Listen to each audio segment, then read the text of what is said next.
Yeah, this is how to start it. Hi, my name is Tuomo. I'm a Finnish designer and artist from Kemiönsaari, where we are at the moment. We have a culture house called Kulturhus Björkbuda, or Kubu, among friends. And I'll tell you the story of the house. The location or area we are is southwest Finland, so it's close to archipelago via the Baltic Sea in Finnish southwest coast. About 2-hour drive to Helsinki, hour to Turku. And it's a rural area, quite a big island. It's connected to the mainland with bridges. There's also a couple of ferries, but you can drive around here. It's 40 kilometers long and 20 wide, so it looks like a quite typical southern countryside in Finland. Obviously there's a seaside nearby and beautiful archipelago. We have lived here 16, 17 years with my wife, originally from Helsinki, but now we are settled down here and done lots of cultural work, design, exhibitions over the past 15 years. But by coincidence, we got hands on this house in a bit of a surprising way. Our offer was accepted, and we got the keys, and we had to figure out what to do with the 700 square meters of culture house.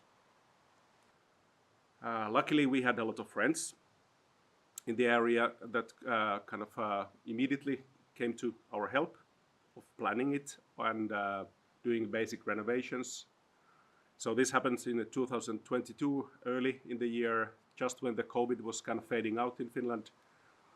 And we thought about the name and the branding and the program and the facilities and so forth, and ended up of starting the exhibitions program first. So in this region there was lack of exhibition spaces. So proper gallery spaces, white walls, nice lighting, not disturbing backgrounds. So we renovated first one and then second of the old classrooms. There are about 8 classrooms in the building, all about 50-60 square meters, to kind of white box and then kind of more grayish box. So we have a clean walls and nice lighting, and that started our exhibition program. So we had help from a dear friend Lisa Roberts, UK-born curator artist who lives in the island also. So she promised and took over the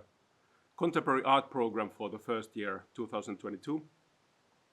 And we got nice kickstart in showing very interesting exhibitions from well-known and unknown and older and younger and few amateur, but mainly professional artists here. Painting, sculpture, photography, media art.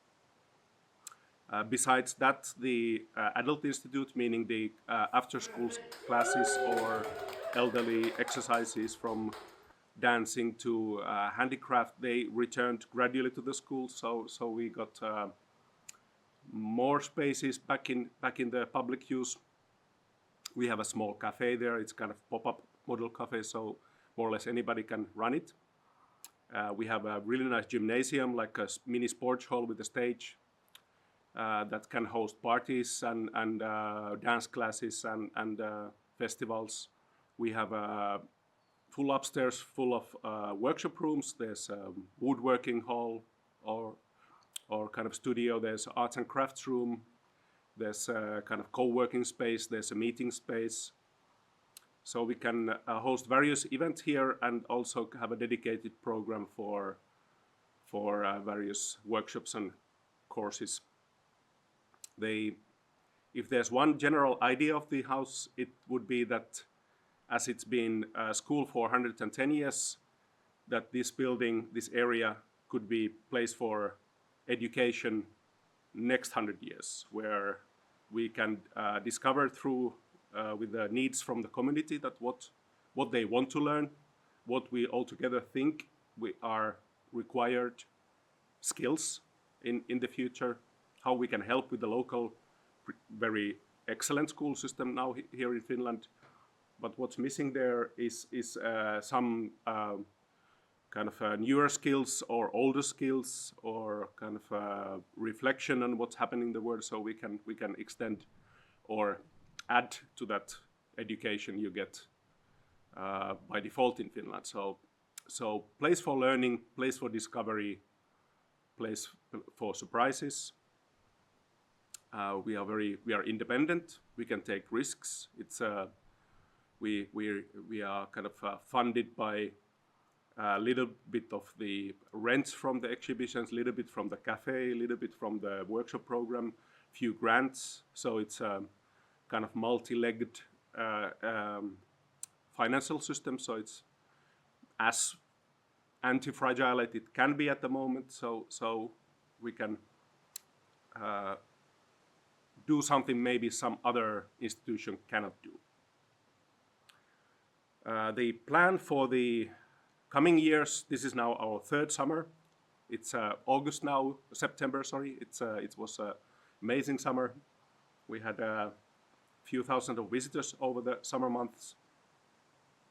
Now we are planning for the autumn season and the winter season. The whole island is very seasonal. It's a holiday island, so about 7,000 population all around year, but in summer it's 25,000, so it's obviously very busy here in the summer. Wintertime is more calm, but more local, whereas the summertime is more national, international visitors. Now we are planning for the 2025 program, which will be also the 700-year anniversary of the island. We will have a big summer program exhibition, like bundled together as a new experiment instead of individual exhibitions and workshops. And from that, we plan this kind of 10-year arc of developing also the outdoor grounds of the house. We have been doing a pretty decent job indoor in the house. There's functionalities in place. Outdoor is open for ideation. There's a garden here. We want to build structures that help us with this path of further education, learn how to build a greenhouse together, how to automate it a little bit, learn how to make an outdoor kitchen together, how to make a herb garden, maybe medicinal herb garden. Think about sauna is missing, very crucial here in Finland. Ceramic studio, welding studio. The activities and places that are more suitable on the outer yard is being planned now, and we want to do that as a community exercise where we learn to make them together. You help us, we give you skills, you can distribute those skills further, and we get more facilities in this whole area. Arching maybe over the next 10 years. There will be workshop program starting next summer, focusing directly on this topic of community learning it together, co-learning, lifelong learning, all these buzzwords, but essentially meaning the same thing, that the whole life is learning, not just the period when you are in school, and it can happen together. There doesn't have to be necessarily hierarchy from one to many, but learn together, and we see how it goes.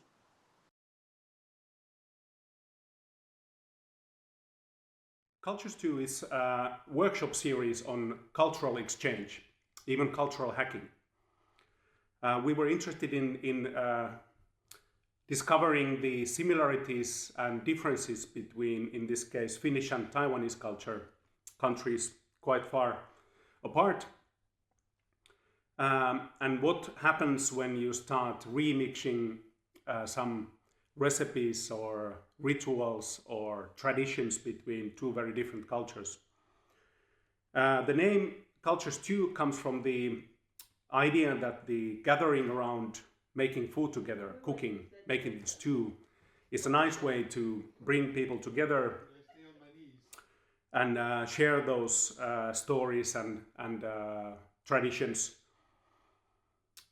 We did always, as a method for the workshop series, we started the day with a kind of chopping of the ingredients, gathering around the stew, the pot, the kettle, the tatung rice cooker, or Finnish aramipesä stew pot.